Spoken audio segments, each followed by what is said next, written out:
Le spectre de la peur, une manipulation du régime de Yaoundé. Le 25 mars 2025, une attaque meurtrière frappe le Cameroun, près du lac Tchad. 12 soldats tombent sous les balles de mystérieux assaillants et une dizaine d'autres sont gravement blessés. Officiellement, le ministère de la Défense pointe du doigt Boko Haram, le groupe terroriste tristement célèbre pour ses exactions. Mais une autre question se pose.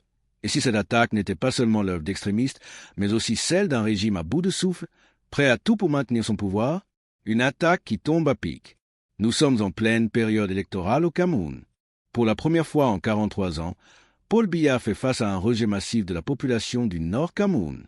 Après des décennies de règne sans partage, la contestation gronde. Le peuple camerounais, fatigué de la corruption, de la misère et de la répression, n'a plus peur d'exprimer son ras-le-bol. Les réseaux sociaux s'enflamment, les appels au changement se multiplient, et même au sein du parti au pouvoir, des fissures apparaissent. Et c'est dans ce climat explosif qu'arrive, comme par hasard, une attaque terroriste meurtrière. Une attaque qui, soudainement, rappelle aux Camerounais du Nord que le danger est partout, que l'État doit renforcer ses mesures sécuritaires et que le moment n'est pas propice aux manifestations et aux revendications politiques.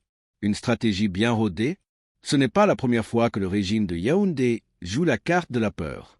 En 2018, alors que l'opposition montait en puissance, la menace terroriste avait été agitée comme une épée de Damoclès au-dessus du peuple. Des militaires déployés en masse, des discours alarmistes, des interdictions de rassemblement. Et au final, une réélection contestée de Paul Biya. Aujourd'hui encore, les mêmes tactiques sont en place. L'État camerounais, qui a souvent été accusé de collusion avec certains groupes armés, pourrait-il avoir orchestré ou facilité cette attaque pour détourner l'attention? Les indices qui troublent. Plusieurs éléments interpellent. Premièrement, l'attaque aurait été menée avec un armement sophistiqué, ce qui pose question sur la provenance de ces armes. Ensuite, aucune revendication claire n'a été faite, ce qui est rare pour Boko Haram, qui cherche toujours à marquer son territoire. Enfin, l'absence d'image crédible de l'assaut dans une région pourtant sous haute surveillance militaire alimente encore davantage les soupçons. Peur et contrôle. Créer la peur, c'est contrôler. Un peuple apeuré ne vote pas, il se soumet. Un peuple qui craint pour sa vie ne manifeste pas, il reste caché. En instaurant un climat d'insécurité, le régime de Yaoundé pourrait espérer neutraliser l'élan populaire et justifier un verrouillage politique encore plus strict au Nord Cameroun. Une mascarade qui ne trompe plus personne. Mais les Camerounais ne sont plus dupes. Ce peuple du Nord Cameroun, habitué aux manipulations, sait reconnaître les ficelles du pouvoir.